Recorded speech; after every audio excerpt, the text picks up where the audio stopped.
கர்த்தர் உன்னை தினமும் தேடி வர என்ற தலைப்பில் அதிகமாக தியானித்து வருகிறோம். ஒவ்வொரு நாளும் நம்மை தேடி வந்து அவருடைய வார்த்தை மூலமாக நம்முடைய எந்த ஒரு ஒரு விண்ணப்பத்தை வைத்தாலும் அவர் நமக்கு தேடி வந்து நமக்குடைய எல்லா காரியத்தையும் செய்து முடிக்கிறார். பாருங்க, அவருடைய வார்த்தைக்கு நேராக போவோம். நான் உம்மிடத்தில் விண்ணப்பம் பண்ணுவேன், என் ராஜாவே, என் தேவனே, என் வேண்டுதலின் சத்தத்தை கேட்டார். சங்கீதக்காரன் சொல்கிறான் பாருங்க, நம்முடைய தேடி வந்த ஆண்டவர் அவனுக்கு நல்லா தெரிஞ்சிருக்கு, நம்ம தேடி வந்திருக்கிறார். ஆகல அந்த ஆண்டவரை அவன் சொல்ல ஒரு விண்ணப்பத்தை வைக்கிறான்.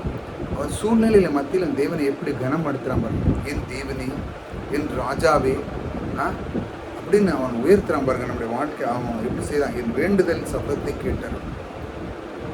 அவன் தேவனிடத்தில் ஒரு அற்புதமான வார்த்தை சொல்லி தேவனே மகிழ வைக்கிற மாதிரி அழகாக பேசுகிறான் பாருங்கள். நிறைய பேர் ஈஸியாக அந்த மார்க்கெட்டிங் பண்ணுறவங்களாம் பார்த்தீங்கன்னா ஈஸியாக பேசி அப்படியே டக்குன்னு அவங்கள கவுத்துருவாங்க. அந்த மாதிரி தேவனோடு நாம் பேசும்பொழுது இந்த வார்த்தை தேவனுக்கே பிடிக்கணும். ஆண்டவரே, என் தேவனே, நான் சூழ்நிலை இருக்கிறேன், ஆனாலும் என் தேவன் அல்லவா நீர், என்னை தேடி வந்தவர் அல்லவா நீர், என் விண்ணப்பத்தை கேட்கிறவர் நீர் அல்லவா என்று சொல்லி அவன் அதை பெற்றுக்கொள்கிறாங்க. நம்ம பேர் எத்தனை பேர் அப்படி இருக்கும்?